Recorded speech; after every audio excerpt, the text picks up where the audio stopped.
For today's video day, magluto tayo ng isda na ginataan. Ya, isa-isahin na natin paglagay sa kawali. Tapos sunod ang bawang. Yan, buo na bawang sinadya ko yan guys dahil kakainin ko yan. Tapos talong. Yan, hiniwa ko lang ang talong. Tapos sili na green. Yan. Tapos kamatis. Yan, dinamihan ko yung kamatis dahil sinadya ko yan. Mura ngayon ang kamatis guys, 4 na piraso, 5 piso. Yan. Tapos sunod, sibuyas na may dahon. Yan. Tinamad-tamad na yan na gawain guys. Oh, dahil dyan na natin hiniwa-hiwa. Tapos namnam. Yan. Suka, konti. Tapos sunod, yan na yung ginataan. Gata. Tapos unang gata. Yan, bali yan na yung pagkasabaw niya. Yan, tapos asin. Yan. Tapos paminta.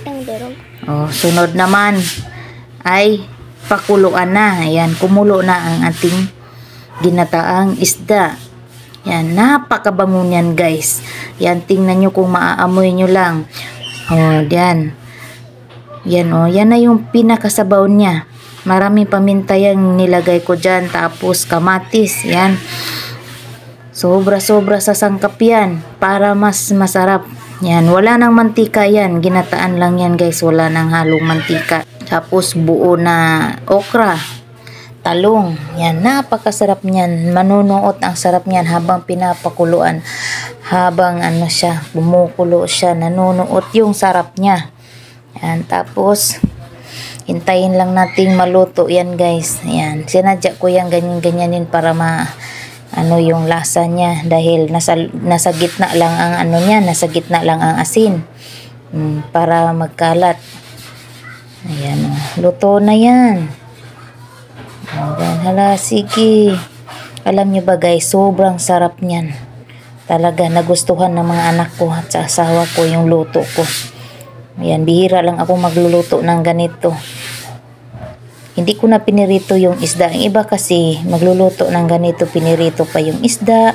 Ay nako, sobrang hassle na. Parehas lang. Yan o, luto na. Ayan, para na siyang tingnan nyo yung sabaw. Texture ng sabaw niya. Makita nyo talaga sa sabaw na napakasarap talaga. Ayan. Medyo na na yung natin, talong. Medyo nalata na kasi sinabay natin paglagay. Lahat talaga sabay. Yan, luto na rin ang ating isda. Yan, pwede na yan hainin. Pwede na natin yan siyang ihain sa pagkainan. Napakabango yan guys. Sobrang bango. Okay na to.